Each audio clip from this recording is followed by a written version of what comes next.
Hello and welcome to the Choose UCalgary podcast, your one-stop shop for learning about UCalgary's admissions, programs, campus life, and everything in between. I'm your host, Max Sturley. I'm a digital recruiter here at the university as well as an advisor. So in today's episode, I sat down with Kevin Wiens, who works as the manager from Student Wellness Services here at the university. Kevin shared a detailed rundown of how the team operates, what kind of services are readily available for students, and how the culture around mental health is changing here at the U of C. Hope you enjoy the show. So in a few words, Kevin, what do you do in your role at Student Wellness Services? Sure. Well, thanks, Max, for having me. It's great to be here. So I oversee both the case management and health promotion portfolio within Wellness Services. And I also provide leadership and mentorship support to both the health promotion and outreach teams. And I support the delivery of mental health and wellness strategies and initiatives as part of the Creating a Healthy Campus framework and the University of Calgary's mental health strategy. So very, very important role here at the university then. Yeah, very important role, really trying to keep all of our services and supports coordinated so that ultimately students have access to the best support possible in a timely manner. And, really the goal is to meet the needs of the campus community. Of course. So what kind of services do fall under the wellness umbrella here at UCalgary? So really, I would break that into two parts. So we have traditional medical services, on a walk-in or booked appointment basis. So that's your traditional family doctor type of services. Many students access our clinic for vaccinations, let's say, if they're traveling. Sure. Or if they get a cold or something like that. A common cold or a flu. So we have all of that on site, and then we also provide chiropractic, massage, nutrition services, and then on the other side of the coin. other side of the coin, so to speak, right, is the mental health services. And right. So that includes things such as peer support, workshops, group programming, your traditional one-on-one counseling. And so really that's where, the bulk of a lot of the work that we do, especially with the teams that I oversee, that's where the work is. Gotcha. So how do students access these services, and just as a general rule of thumb, what can they expect when they go in to access these services in terms of support, the initial interaction? What does that look like for students? Sure. So I'll speak more so for the mental health side of the coin, sure. Right? So when students come to wellness services, right, let's say they wanted to phone and, book an appointment, our reception folks, they're going to book them into the next available appointment with a member of my team, which is a student support advisor. Right. So that initial appointment, usually 30 minutes, sometimes 45, and really the aim there is to get a better sense of what the students' needs are, what the presenting concerns are, so that the best service possible is being able to be and the right service depending on what the student needs. Exactly, right? Yeah. And so that's really a critical triage function, I guess, right? So some students are going to be maybe referred to a workshop or some sort of a group session. Some may be placed onto our wait list for one-on-one counseling. Other students may be referred to an external community support.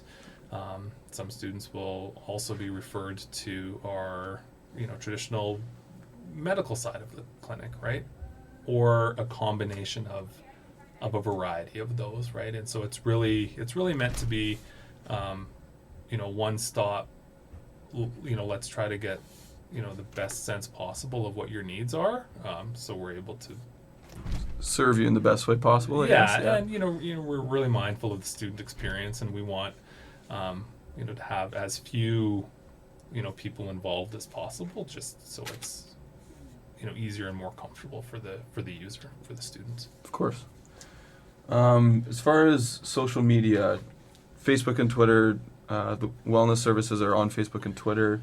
What can students expect from these channels in terms of staying updated and staying current with what's going on with you guys? So we try to, get the word out, so to speak, as much as possible, and let students know maybe what some upcoming programming is, whether that's different workshops or groups. Is it inviting them in, letting them know that our services exist, and part of it is health promotion, maybe some stigma reduction, just trying to stay current on those feeds, recognizing that it may be that prompt or that thing that they see that makes them reach out, and we're able to connect with them and ultimately provide them support. So sticking kind of with the online side, Wellness Services does have a whole online component that students have access to and can connect with. So what, just from a basic standpoint, what does that look like for students, that whole online side of what you guys do? Sure, great question, right? And again, we're trying to be as responsive as possible to students so that it doesn't have to be an in-person one-on-one interaction, right? A lot of what students' needs are, can be addressed or supported through different modalities, such as this online learning component that we have. Of course. And so we call it Wellness Online, and it's a self-guided D2L based program containing short narrated interactive modules. So students are able to build their resilience at their own pace with this mode of online learning. Each module contains mental health information and strategies, really designed to help make positive changes to a student's overall well-being. For example, some of the current modules, include stress management, motivation and procrastination, overcoming thinking traps, reducing anxiety, sleep strategies, and exam anxiety, to name a few. So we've, identified what students are telling us and what we're seeing as, important topics to cover. And so we're trying to be proactive and give that to them, up front, where they can access, through the comfort of their home or dorm room, let's say, right? Because there is sometimes still a stigma of coming to wellness services in person and having maybe your peers see you access that. So some students are just busy, right? And of course, so again, it goes back to that responsive piece and trying to meet students where they're at. Right. Yeah. And just a quick sidebar related to the online piece. What sort of response have you received from the students who've accessed it in terms of its functionality, how it works, and whether or not they enjoy it and find it useful? So that's not measured in as detailed of a way as, let's say, our current measurements with in-person services. But that being said, the feedback that we have received, has been positive, right? Students are appreciative of having that as an option. They view it as a good starter, let's say, and it helps them orient to mental health, some of these things that may be impacting them throughout their journey. Mental health workshops are definitely one way a student can receive support and ultimately sort out maybe some of the issues they might be having. And so Wellness offers a lot of workshops. An example that I found was the Body Project. So would you mind explaining briefly what the Body Project is about? Yeah, no, absolutely. So really, at its highest level, the Body Project strives to create a more body-positive campus, one conversation at a time. It's backed by 16 years of research. It's been implemented on over 100 campuses in North America. So really, we've adopted and have implemented something that has been tried and tested all over the place. Yeah. All over the place, right? And so we know that it works, and it's important for people to be talking about. So trained peer leaders who are passionate about body positivity will engage students in a conversation-based workshop consisting of two 2-hour sessions. And this project, specifically here at UCalgary, is a collaboration between Student Wellness Services, the Women's Resource Center, and the Department of Psychology. That's great. And volunteering.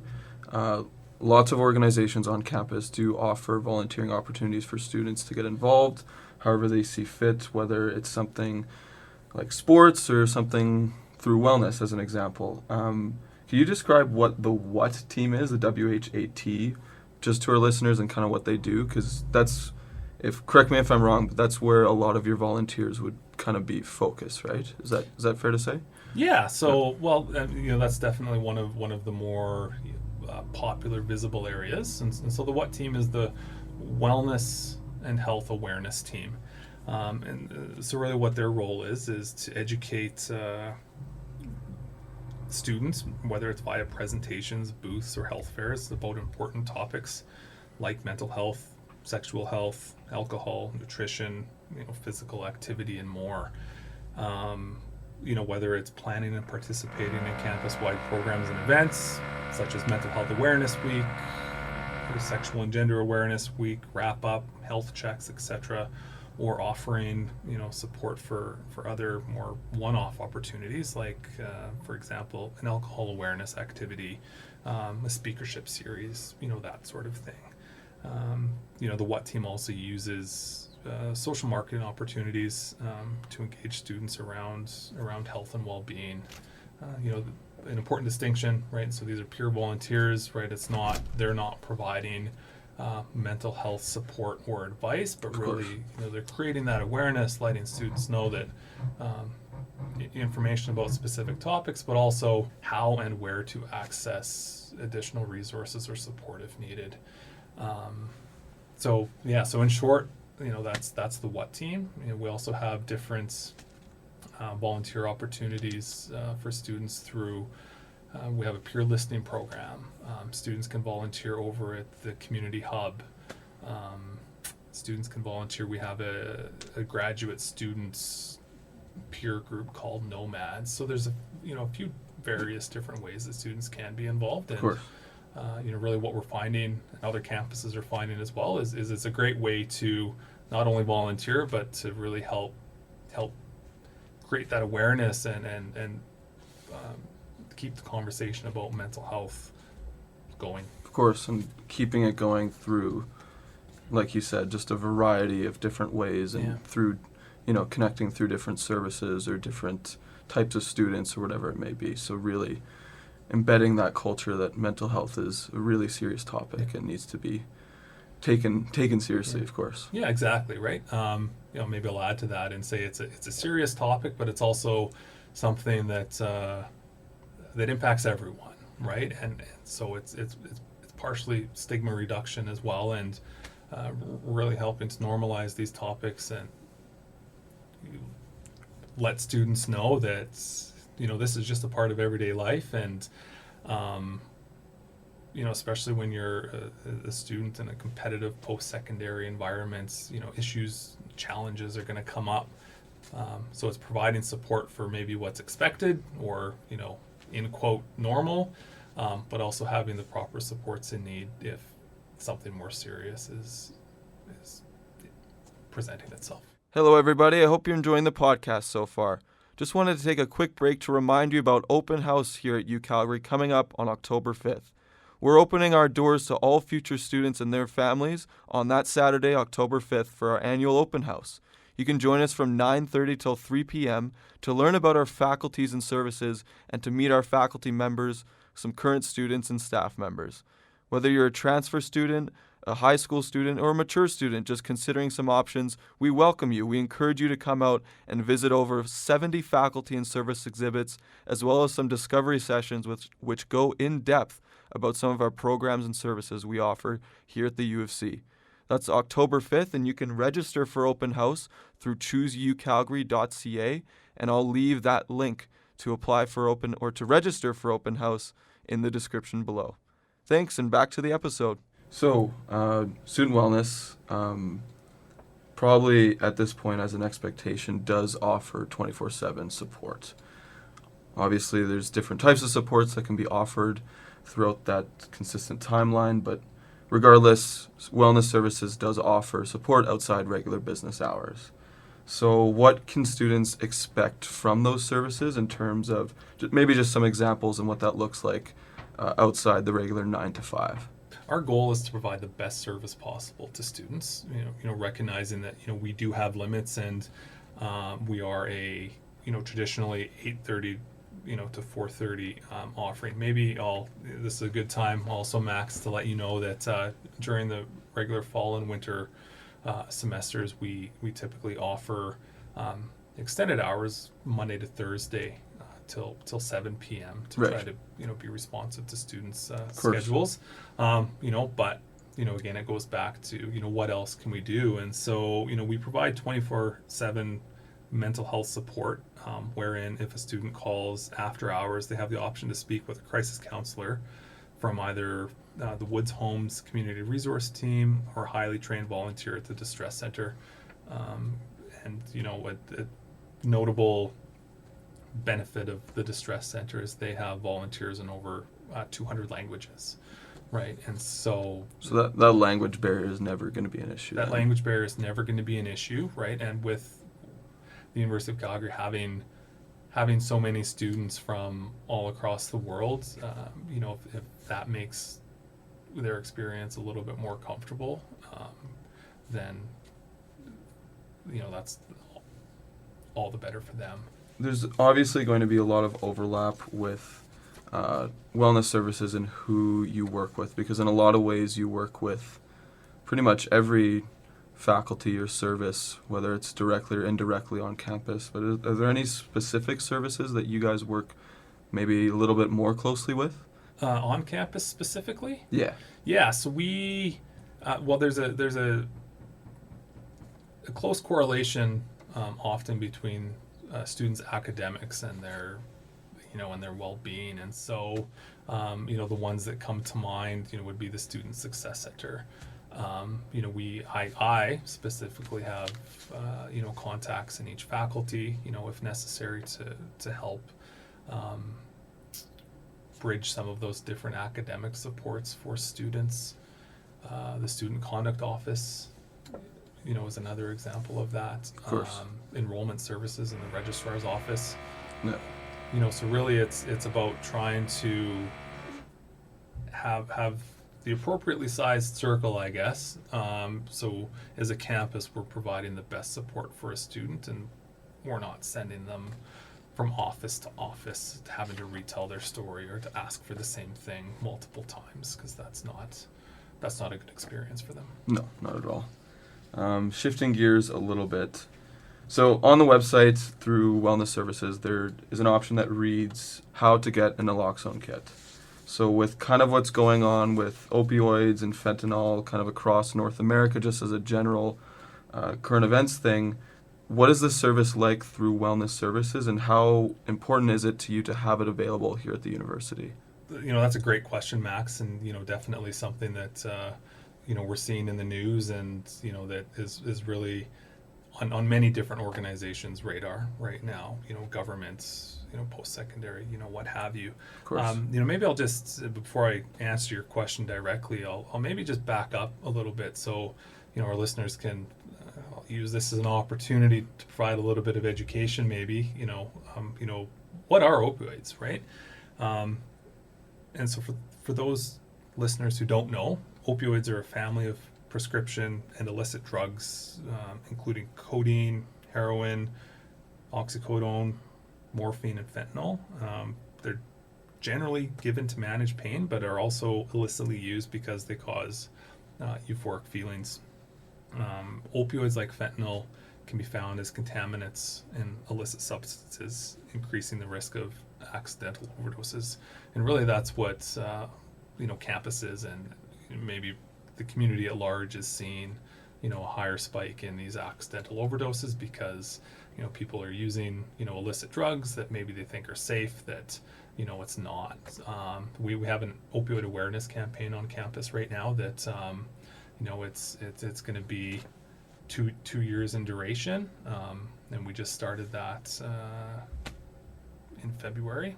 Really the main intent is to build that awareness.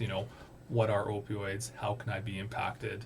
How do I keep myself safe? Of course. Often a question that we get is, who uses opioids, right?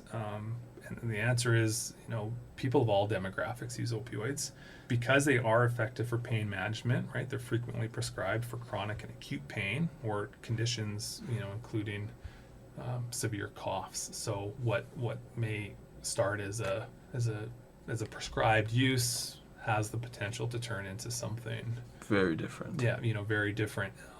People are getting hurt and dying because they're taking opioids that aren't safe, and they're doing so unknowingly. Which is where naloxone comes in, right? And naloxone is the antidote to an opioid overdose. It's an injectable medication that reverses the effects for 30 to 60 minutes, which allows the person to breathe normally, regain consciousness, with help being on the way, and it saves lives, right? It's been known to save lives. Anyone can carry a naloxone kit on their person at any time, and for students of our campus, naloxone kits are available from student wellness services, where they can phone, say, hey, I'd like a naloxone kit. They'll be trained to recognize and respond to an overdose, and that training is done through a registered nurse. Amazing. So that's a long way of answering your question, but I think important to give a little bit of background and context to the true need for a naloxone kit, and just the important role that it plays in keeping our community members safe. So we've reached the end with just time for one more question. So again, thank you, Kevin, for joining me today. So if you had students, just as a hypothetical example, if you had students who were, maybe in need of some support or some help, but they were hesitant to reach out to student wellness services here on campus and all the resources that you've outlined here today, what would you say to them to encourage those students to reach out and encourage to connect with you and your team? Well, I think I would first, acknowledge that hesitancy is not uncommon, right? And we see that a lot in students, and it's a normal response. I would say that all the conversations at the Wellness Center are, of course, confidential. Really what we do is provide that one-on-one support, but also help connect to other appropriate resources for students. Not sure what else I would say. Yeah, that's okay. Yeah, I guess, I would say, to someone who's hesitant to reach out, maybe even have a look online at what to expect. We're currently not only updating our online resources, but really trying to let students in the community know what to expect when they do reach out for help. So not only is there online help, those self-help wellness online that we talked about earlier available, but it's my mandate to also try to let students know what the process will be when they do reach out, to really try to remove some of those question marks, so that when they do phone or come into our office that they do know what they're getting, and that service will be right for them, and they do know that the person who they're speaking with is more than qualified and is going to be able to help them. This is also where the importance of our volunteer roles come into play, where students who have accessed our resources before can let their friends who are maybe hesitant know, hey, here's what happened when I went to wellness services. Here's what you can expect when you go. Well, again, thank you so much. This has been a lot of very important information for not only current students, but students that do eventually come here to the university. So thank you again, Kevin, for your time today. Thank you for your time, Max.